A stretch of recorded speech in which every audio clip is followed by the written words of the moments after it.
Do you remember last class we derived some formulas for sine 3 theta, cos 3 theta and so on? Sine 3 theta, what is it? 3 sine theta minus 4 sine cube theta. Cos 3 theta, 4 cos 4, 4 cos cube theta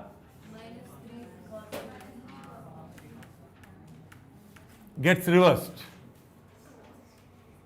Yes, remember this? Okay, quick check on this.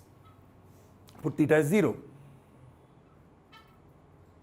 4 minus 3, 1. Okay, put theta as 180 degrees.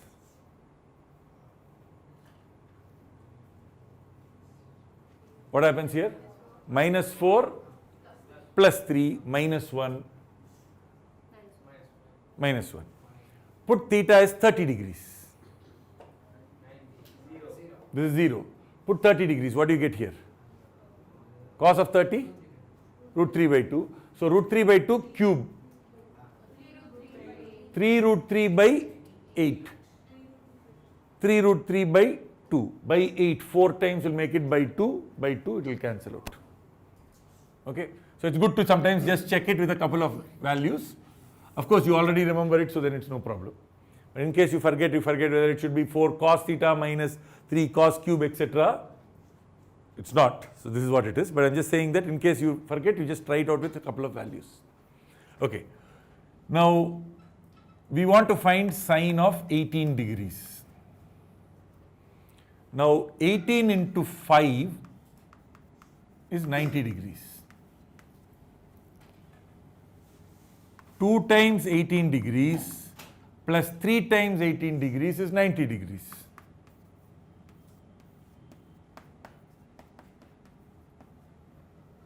Correct? Sine of 2 times 18 degrees is sine of 90 minus 3 times 18 degrees. But sine of 90 minus theta is cos of theta. So cos of 3 times 18 degrees. Okay? Sine 2 theta is 2 sine theta cos theta. Cos 3 theta is 4 cos cube 18 degrees minus 3 cos 18 degrees.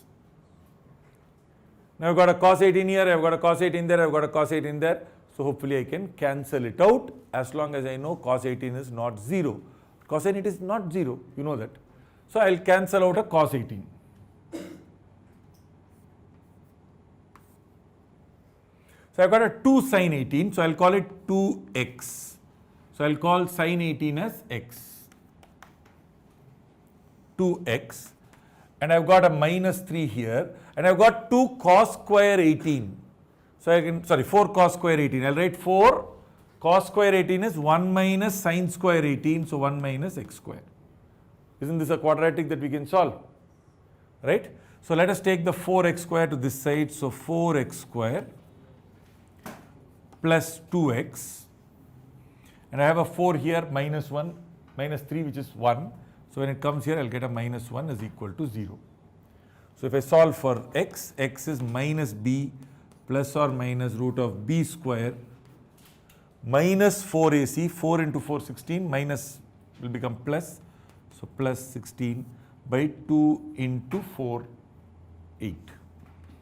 So this is 20. So 20 you can write as 4 into 5, take the 4 out, you will get 2. So minus 2 plus or minus 2 root 5 by 8. You can cancel out the 2, minus 1 plus or minus root 5 by 4. Now you know that sine 18 can't be negative. If I put a minus there, it will be minus 1 minus root 5 by 4, which is clearly negative. Root 5 is more than 1, so if I put a plus, it is going to be positive. So that means the only possible answer is x, which is equal to sine 18 degrees, must be root 5 minus 1 by 4. Will this strike you in an exam? No. If you didn't know this beforehand, it's going to be hard for you to think through this whole thing and figure it out and solve. What about sine 17? Will you be able to do this? No. It nicely works for 18 because 18 into 5 is 90. Turns out you can do the same kind of thing for 36 degrees. Now, how does somebody think of these things? There are these jobless mathematicians who did nothing else except kind of try out various things. So they tried to find whether you can find sine of 6 degrees, 18 degrees, 12 degrees, okay, 10 degrees. Some of them turned out to be nice, like this one. So everybody is forced to study them. Okay, sine of 6 degrees, for example, does not look nice enough, so people don't bother. You can do this. You can start with this and do that for sine 6 degrees. It's too much work. Sine of 22.5 degrees, yes, that is important. Why? 45 by 2. Okay. How will we figure that out?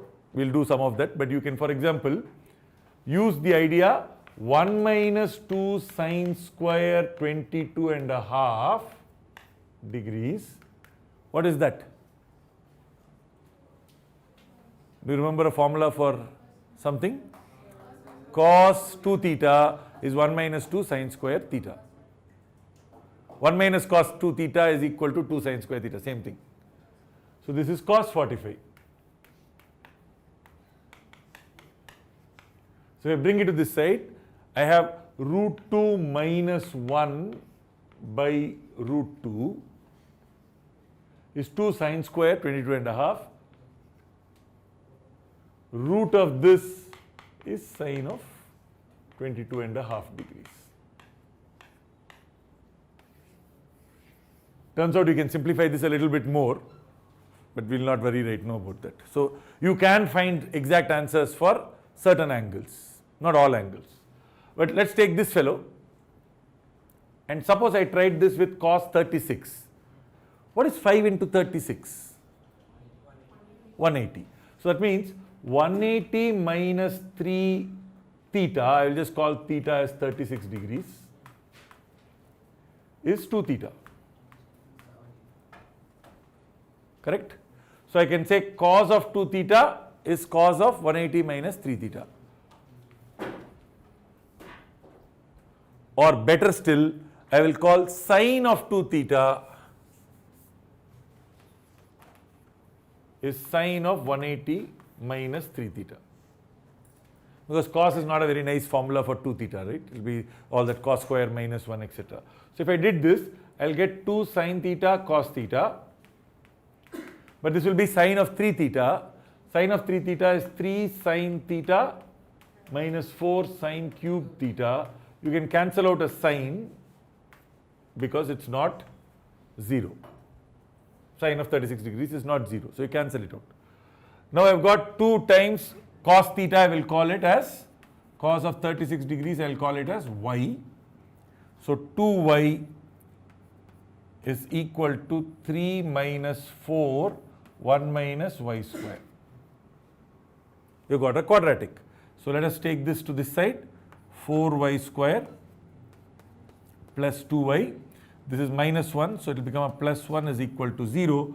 If you notice this equation and this equation, instead of a minus 1, you've got a plus 1. Minus b won't change, plus or minus b square plus 4ac minus 4ac. That's the only thing that will change.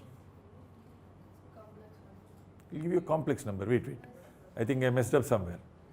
Minus 4y square. Minus 4y square. Otherwise, this is going to be very messy.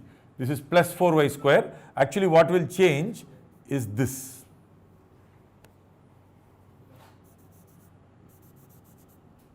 This was minus as it is. There is a minus here.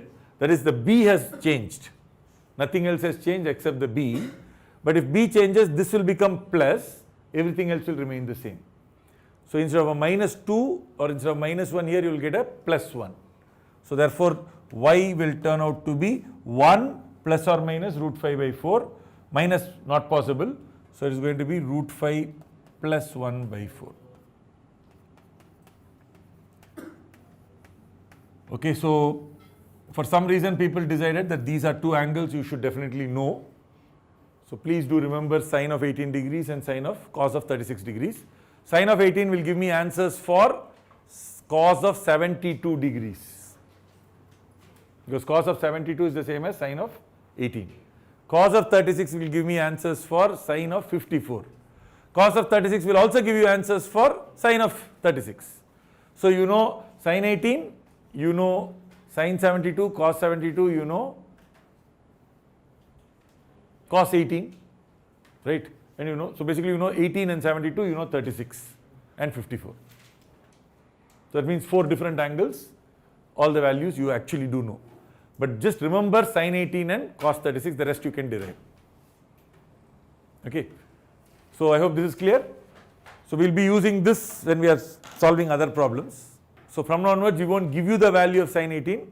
Value of sine 18 is root 5 minus 1 by 4, cos 36 root 5 plus 1 by 4.